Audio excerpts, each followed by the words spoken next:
All right, then. Good morning and a warm welcome. Thank you for making the choice this morning to join the Transformers tribe.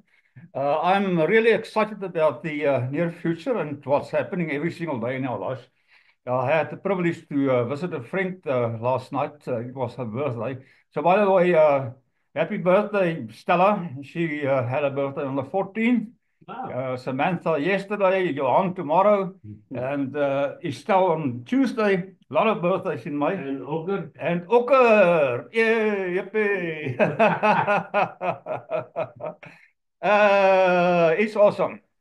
Today we're going to study the concept of integration from a different platform, and that is to actually experience grace, peace, and joy in the process. Okay, so this is our 16th training session, and I'm, like I said, I'm very excited about this. During the course of the week, Dad started speaking to me about the idea of in Him we live and move and have our being, Acts 18, verse 21. And the question was asked of me, what would happen if we really and truly believe? We as a human race, what would really happen if we really and truly believe that in Him we live and move and have our being? Now, according to Genesis, the first chapter, and I'll elaborate on that more to a greater extent next week on Sunday. But according to Genesis, every single thing in this in the universe are energy. And at that specific stage, when it was mentioned, it couldn't be proven, but through metaphysics and through quantum physics, it has been proven that every single thing is alive. A rock, a tree. If you take a strong enough microscope, you'll see there's movement, there's energy, waves and particles that happen in that. So I want to explore that from the concept of integration and demonstration and see what we can learn from that. I'm very excited about that, to see what that is going to reveal to me during the course of the week. And I'll share with you that next week on Sunday morning. All right, so let's jumpstart our training session. And like I said, it's the 16th training session that we have this year. And our theme is integration and demonstration. And I shared with you last week the idea about contentment, and we was rudely interrupted by the internet. But nevertheless, we make a choice to be happy and healthy, wealthy and healed in the process, I think. And anyhow, I do. So I spoke about contentment, the idea that Paul speaks in Philippians, contentment. And contentment, another translation for contentment is fulfillment. And by now, we all know that we live in 2025. That is the 9th year. And on the 9th day, 9th hour, Jesus died on the cross and said it is fulfilled. So we live in fulfillment. We live with contentment. And contentment doesn't mean that you are always happy with your current state of experience, but it says that you are content with your experience so that you can experience something different. Why am I saying this? Because what you resist persists, and that's a given fact. Okay, so if you take your two hands and push it against each other like an push, it will just get stuck there. Okay, stuck in a rut for a lesser expression. But the moment you do this, there's movement in that. So you take the resistance out of the way, and there's movement in that. And the Bible says that 1,000 years are like a day with God, and a day is like 1,000 years. And how do we actually experience that? How do we allow 1,000 years to become a day? And how do we create one day into 1,000 years? Well, the first thing is the allowing comes from being happy with your current experience. Now, I'm using the word happy freely. I'm not saying that you should be happy with your unhappiness, if that makes sense. Okay? It's just a conscious state, the awareness that you have about your own awareness. So the moment you come to peace with what you currently experience, you take the resistance out of the way. So if you don't do that, you'll turn one day of struggle into 1,000 years, by way of speaking now, okay? So we won't live in the physical flesh for 1,000 years. Well, maybe we do. Cobus, I'm asking a question. All right. Okay, but if we take the resistance out of the way, we can take that the experience of going with struggle, problems, and all those things for many years, many months, and we just remove the resistance, and the struggle will disappear by itself. Am I saying it will disappear instantaneously? Yes, of course it can happen. But according to the law of movement, day 1, 2, 3, 4, 5, 6, 7, they got rested. It's the law of movement, okay, law of process. So if we understand that, we get to the place where we come to grips with what we currently experience in our lives. Many years ago, I explained the idea of movement in the following way. You believe for a certain thing. Now, an analogy for that is you are on a traffic jam and there's a robot in front of you, a traffic light in front of you. Now, the light, you're the sixth, seventh, 10th car in the row, and the traffic light turns green. Can you immediately drive away? No, you'll make an accident if you do that, okay? But if you just take patience in consideration, and you know that the first 3, 4 cars will go over the intersection, then the following 4, and then the following 4, and then it's your turn. So the movement is always there. It's not always perceivable for the 5 senses, because your 5 senses have a tendency to lie to you. Okay, so about things, about what you perceive and so forth. Now remember, the blind man comes to Jesus and Jesus says to him, "What do you want me to do for you?" And he says, "I want to see." And then he says, "Go wash yourself in the bath of Bethesda." Now, there's a funny story about this, because the bath of Bethesda means your 5 senses, okay? So go wash yourself on your 5 senses. And in the same process, what happened is the blind man sat in the water and waited for the angel to stir the water. Now, there's a metaphysical meaning about that, and I'll share with you on that more on next week on Sunday. So he got out of the bath and he went to Jesus and said to Jesus, said to him, "Okay, can you see now?" And he says, "Yes, I can see." And then Jesus says to him, "Now, what do you see?" He says, "I see people like trees walking around." Now, I'll share more about that. I've been promising it for months, well, actually for years now. There's a phenomenal story behind the reason why I said I see people like trees walking around. And I'll touch on that next week because it's part of the creation story. So then Jesus says to him, "Yippee, you can see." Now he says, "Go repeat the process. Okay, you have not completed the process in totality. Go complete the process and then come back again." So the guy does that and he comes back and Jesus says to him, "Can you see now?" And he says, "Yes, I can." And then Jesus' question is, "Well, what do you see?" And he says, "I see people clearly walking around." And that's the law of clarity.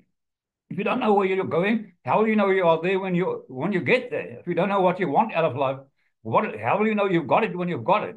Okay, so very important to understand these concepts. It's a simplistic starting of the Bible.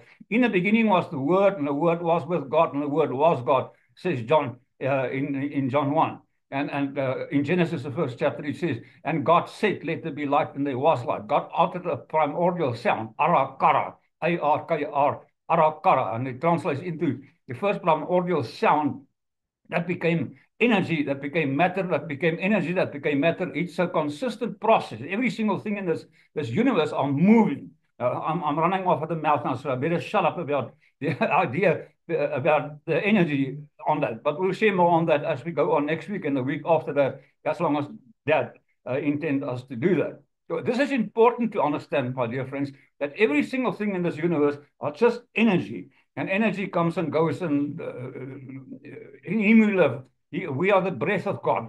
God is the breath of us. We are the breath of each other. We are one in our universal energy, universal oneness. In Him we live and move and have our being. I trust that I've made you very excited about the idea of what we're going to teach on starting next week on Sunday, and see if we can learn something from it. I'm going to ask the question again. If you really and truly believe that in Him we live and move and have our being, how would your life change? How would you see the world out there? How would you perceive yourself to be in that world, which is just energy, and you're part of that energy consistently? Okay, you've got that, guys and girls? Okay. The prayer of my heart this morning is that God will open our eye of understanding so that we can have a solid grip on what we're going to teach on this morning. Very important, okay? So the idea about integration is you have to repeat, practice, repetition, rehearsal, PRR. The only way that you can integrate things is by renewing your mind. And the only way that you can renew your mind, according to Romans 12 verse 2, is to repeat things. I remember when I was in school, in grade 1, grade 2, and we studied the mathematical tables. 1 times 2 are 2, 2 times 2 are 4, 3 times 2 are 6. I know the kids doesn't do it anymore, but that's the way we learn. That's integration. It's doing things over and over and over and over and over and over and over again until it becomes part of your habitual system. Now, here's also a statement that I've made in the past. It's very important that we grasp these simplistic truths. Well, it's not simple. It can be simplistic, but it's definitely not simple. And the idea behind what I'm going to state now is if your habits don't reflect what you say you believe, then you don't believe it. Okay, if you say you are the blessed one of God or that, and it's not reflected in your habits, that means you don't believe it.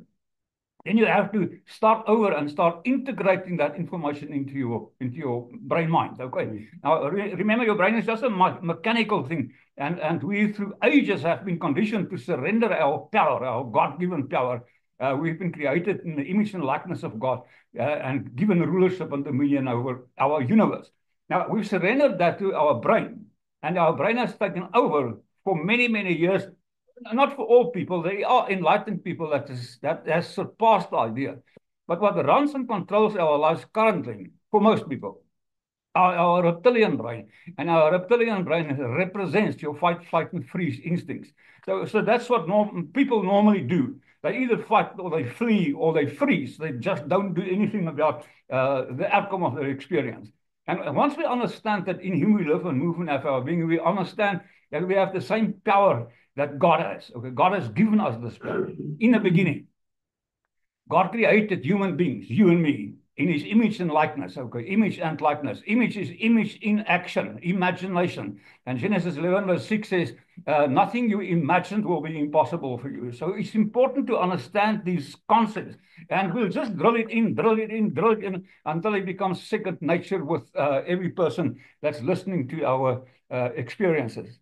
So this sermon this morning is not just to teach something, is to awaken an awareness with you that anything is possible if you just believe. And we'll study that to a greater degree as we go on.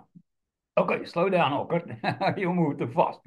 Okay, right. So our transformation only takes place when we've integrated things in our lives. Now, I know I've said it often since the beginning of the year, but transformation without integration will never work. And transformation is like a seed that you plant into the ground, you water it, you nurture it, it will produce fruit in the end.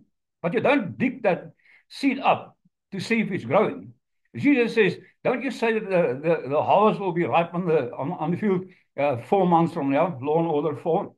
And then he comments, he says, I'm saying to you that harvest is already ripe.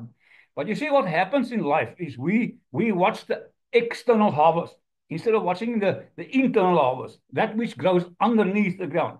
And sometimes there will be a harvest, and sometimes as a tree, you will grow your roots. Both of them are necessary. Both of them are part of our experience. Growing the roots are very, very important, because the stronger your roots are, the better the fruit will be of your tree. Does that still make sense, guys and girls?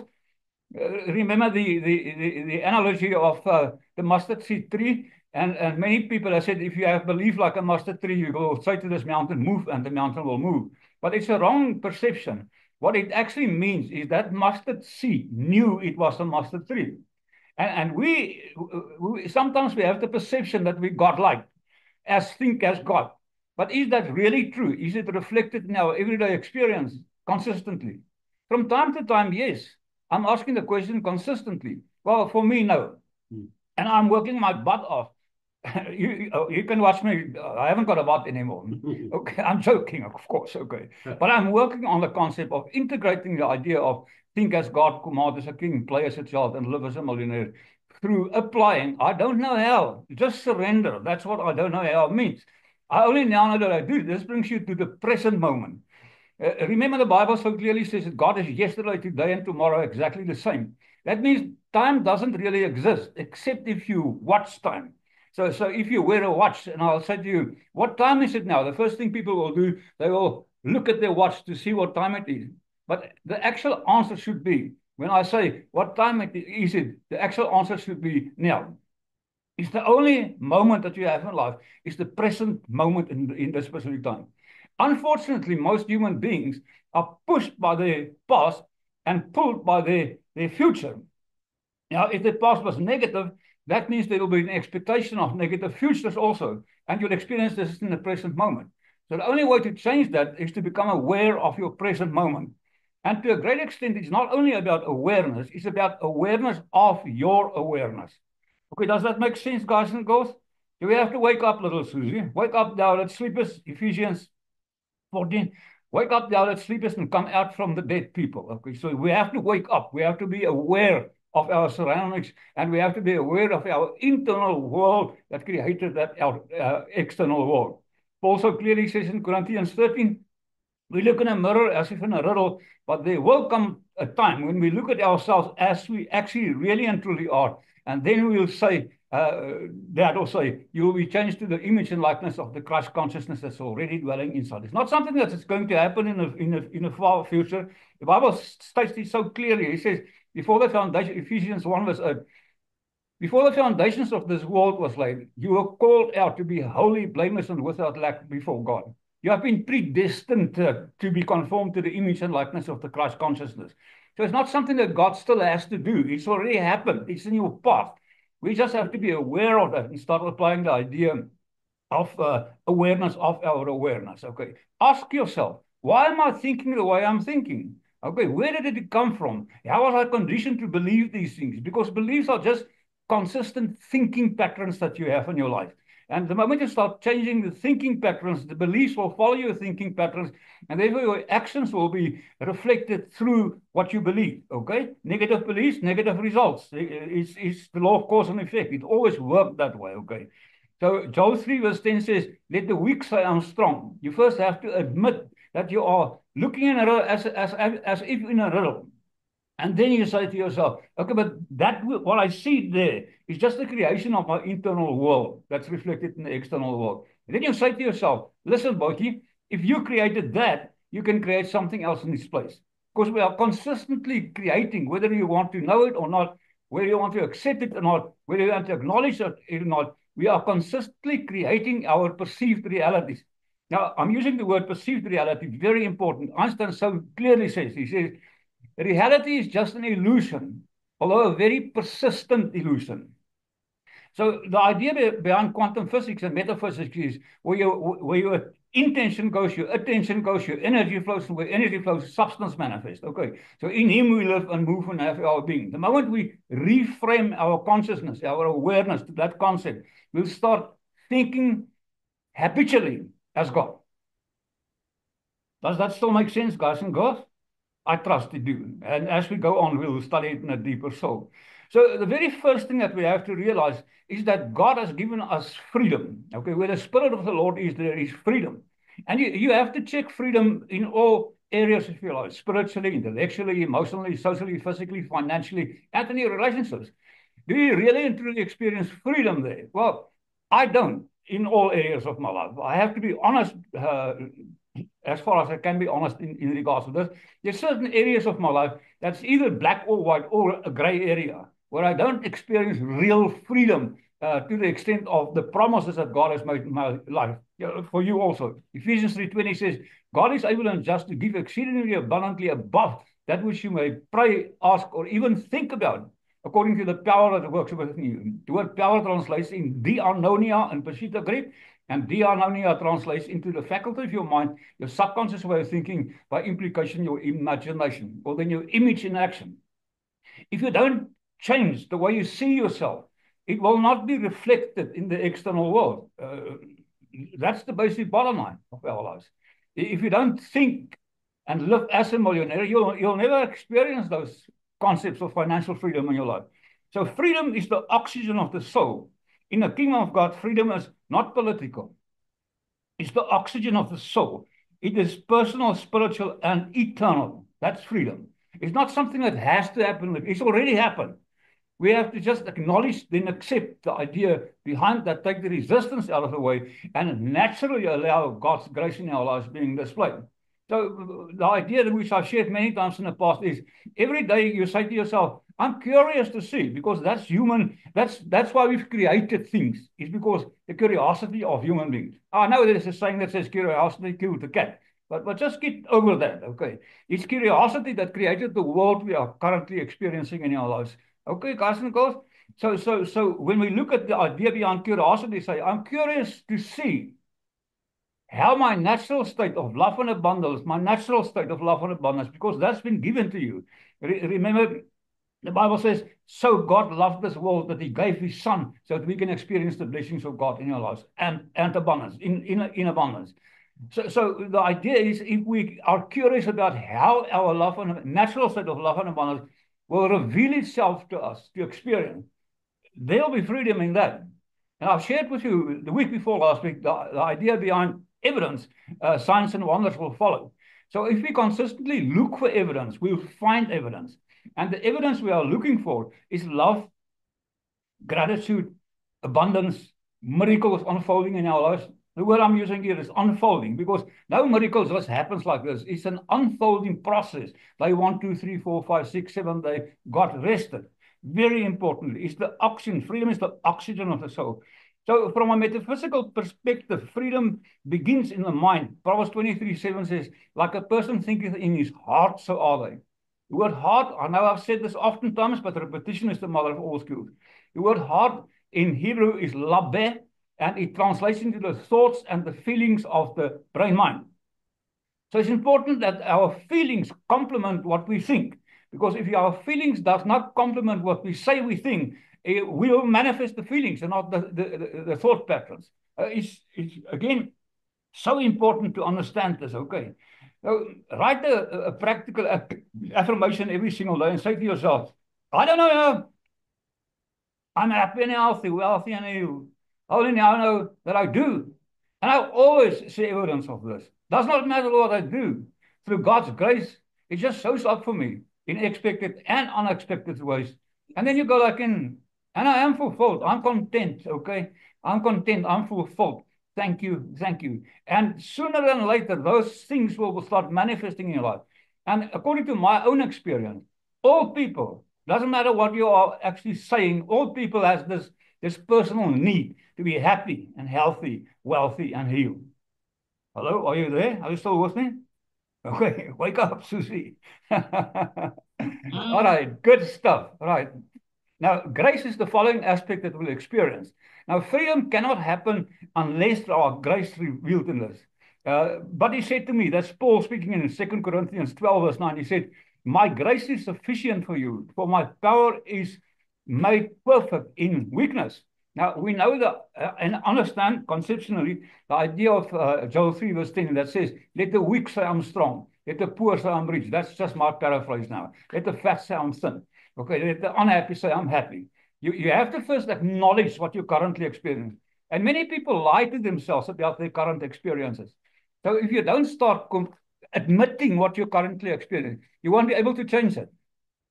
Look in a mirror as even a riddle. But the moment the Christ consciousness pops in, the awareness pops in, you'll see yourself in a different light. You'll see yourself as God sees you and not as you see yourself or your parents, teachers, and preachers. Very lovely groups of people. Okay, grace. He said to me, my grace is sufficient for you, for my power is made perfect in weakness. Grace is not a concept, my dear friends. Grace is a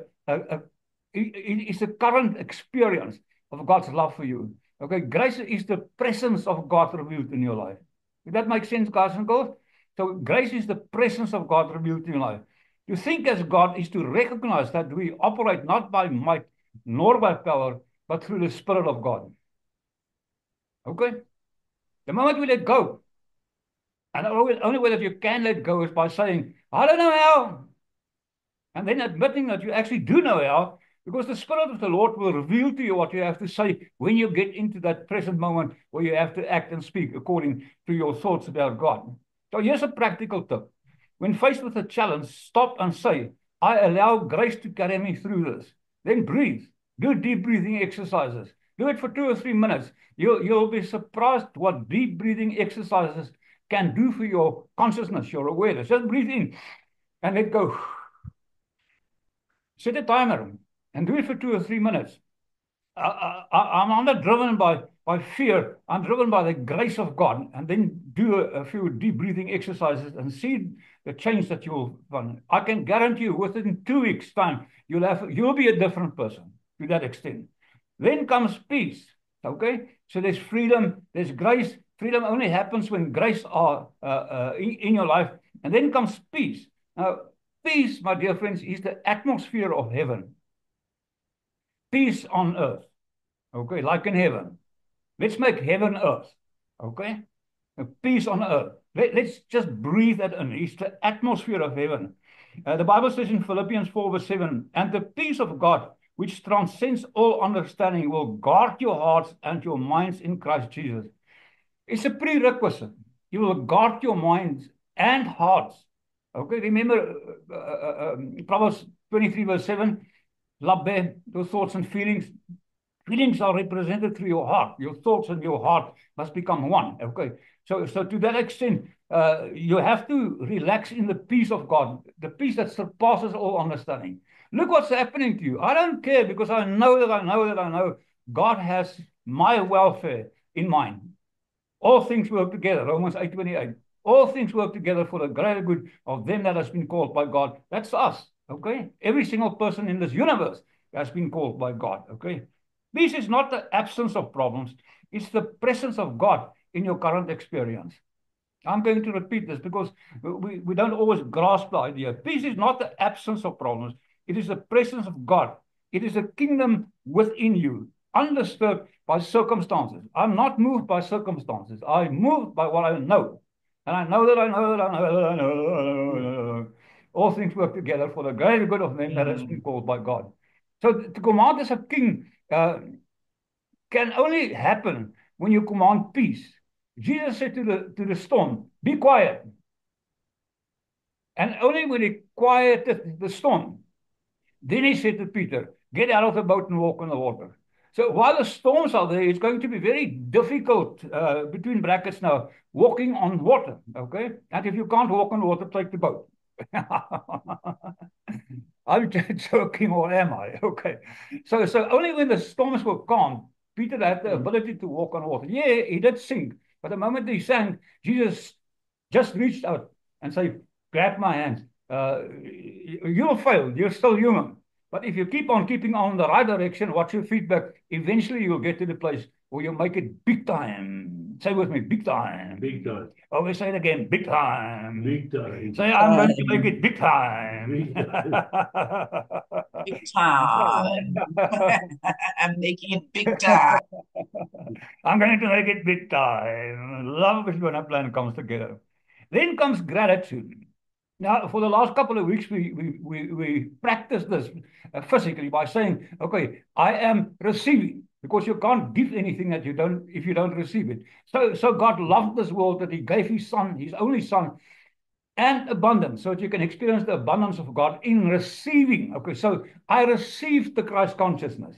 Okay, remember those people that's done the meditation exercises with me? I draw down Christ consciousness into my body, asking for healing, strength, protection, and guidance, balance, mind, body, spirit, and emotions.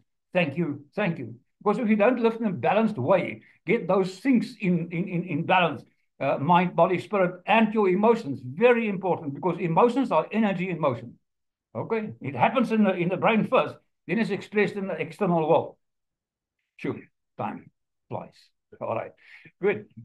Okay, we're doing well today. Thank you, guys. Thank you, Dad. I'm excited about this, really and truly. So now comes 10 minutes. Thank you, Yolanda. So gratitude, the magnet for miracles in your life. The more you are grateful for something, I'm receiving Christ consciousness. I'm receiving the awareness of God. I'm starting to think as God. Then I give gratitude and receive more blessings. I recommend do this 3, 4, 5 times in one sitting. I give gratitude. I am receiving more blessings. I give gratitude. I am receiving more blessings, because that's what God does. He always gives more than enough. Press down, shaken together, shall men give unto your bosom. It's the way God functions. He works through other people. Why? Because the moment we are aware of that which God has commanded us to do, and we work in that belief that God will reward us, we will be rewarded. Give and it shall be given unto you. A good measure, pressed down, shaken together, shall men give unto your bosom. Women also, of course. Thank you, Stella. Okay, Paul says in 1 Thessalonians 5 verse 18, he says, give thanks in all circumstances, for this is God's will for you in Christ Jesus. Now, please listen to the phrases I'm using here. Listen to the words that Paul puts in here, because this is important. He says, Give thanks in all circumstances. Doesn't matter how it looks out there. Give thanks in all. The word all in Greek means all in English also. Okay? Give thanks in all circumstances. Then he says, for this is God's will for you. Now, listen to what I'm saying. In Christ Jesus. So without accepting Christ Jesus in our lives, and accepting, it's not a question of being reborn and so forth. It's just accepting the fact that you were born in the image and likeness of the Christ consciousness. Before the foundations of this earth were laid, Ephesians 1 verse 8, okay? So once we grasp that, it's through grace, it's the grace of God that sets us free. That brings real freedom in our lives, okay? Gratitude is the language of abundance. It is the vibration that harmonizes you with miracles. Vibration, energy, and next week we'll study that to a great depth. When we just dissect this, okay, and see what it really means to understand the energy that God has released. Right in the beginning, God said, "Let there be light." The word light is ore, and that means like lightning energy. God uttered the primordial sound. The word "said" is arakara in Hebrew, which, like I said, translates into the first primordial sound that became energy, that became matter, that became energy, that became matter, that became energy, that became matter. The breath that I breathe out now, the next moment, the next person, Johannes sitting in front of me, he's going to breathe in that energy, and vice versa also.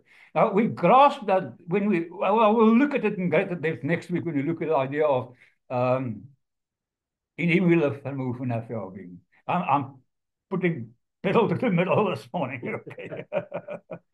So gratitude is the language of abundance. It is the vibration that harmonizes you with miracles.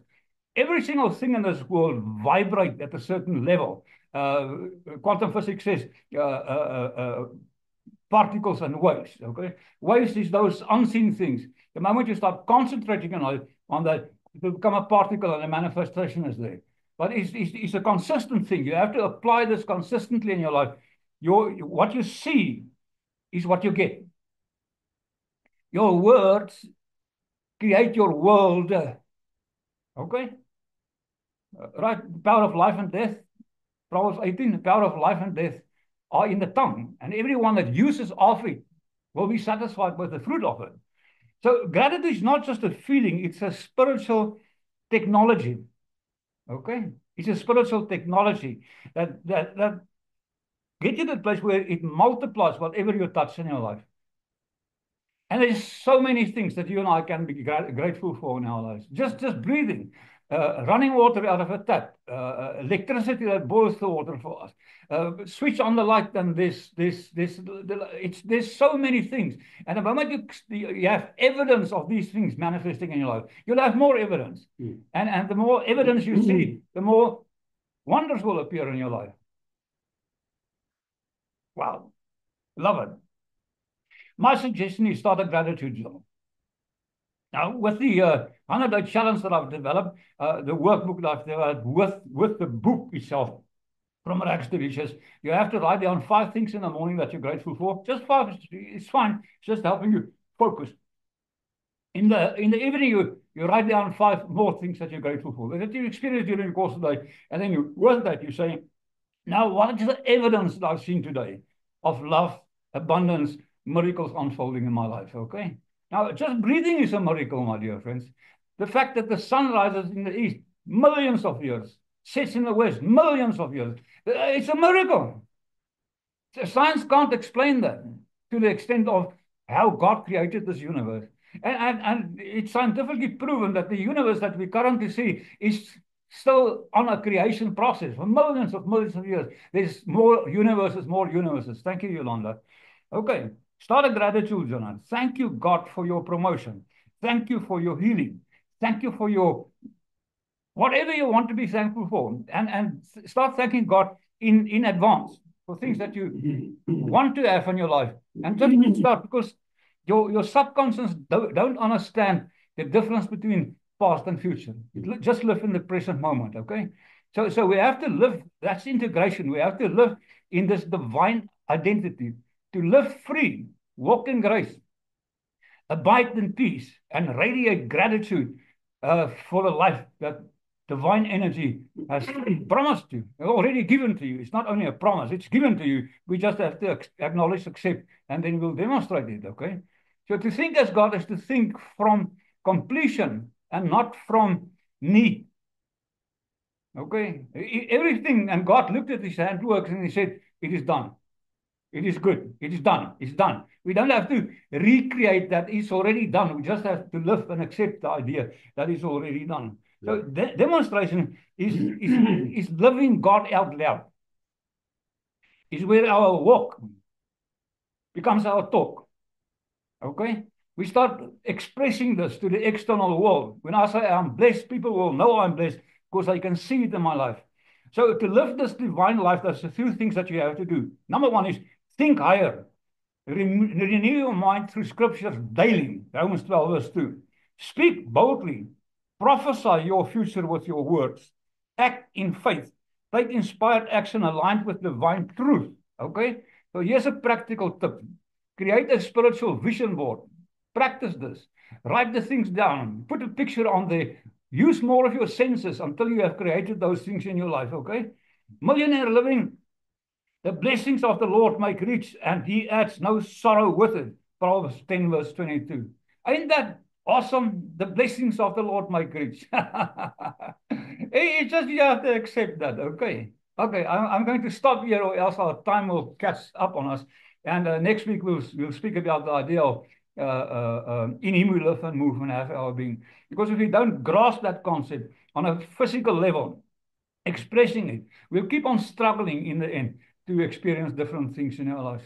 So have a beautiful day. Johanna, have a beautiful birthday tomorrow. And Estelle, next weekend, well, this coming Tuesday. And I will have a wonderful Enjoy. myself. I promise Enjoy. do it because I have Happy birthday to everybody. And guys, this was awesome. Thank you. Bye, guys. I'll see you next Happy Sunday. birthday, everybody. And, Have Love you a all. blessed day. okay. All right. Love you lots. Okay. More than I can say. Thanks. Thank you, guys. This is just Bye. recommendation. Just Bye. show your love for God in that extent. Okay. Bye-bye, guys. Thank you for joining me this morning. And I'll see you next week on Sunday. Okay.